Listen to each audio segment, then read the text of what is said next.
creator says she never bought pasta sauce from a jar because her mom makes the best Alfredo sauce. Honestly, hers looks creamy and delicious, but people in the comments had some other things to say about it. But let's start off by boiling our pasta. Our pasta is done. Set it aside.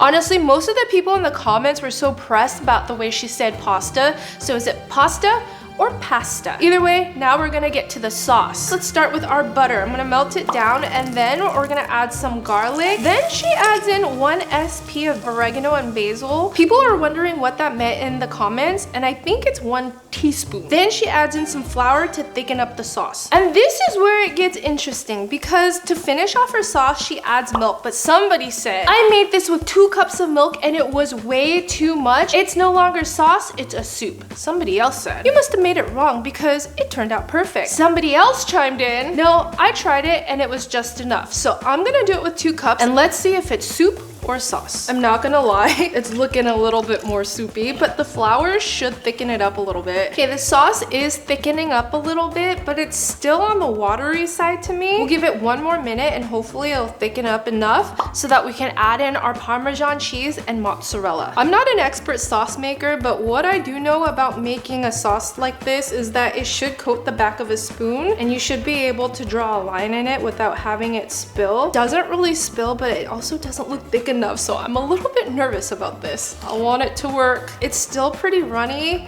I'm gonna add this. The parm and the mozzarella, if everything works out, should help unless it ends up curdling, which then I just don't know. Let's add in our noodles. Oh no, the mozzarella is totally curdling. This makes me sad, but we're gonna try it anyways to see if it tastes okay. The cheese sauce never got thick enough to hold the mozzarella and the Parmesan, so it looks curdly. This looks like cottage cheese pasta, but it tastes good if you can get over the curdly cheese texture. Honestly, I definitely don't think that she used 2 cups because when she poured it in, I could tell that was probably more like 1 cup, and that definitely would have worked. Sometimes the most viewed is not the best recipe, but I'm gonna give this a 4 out of 10.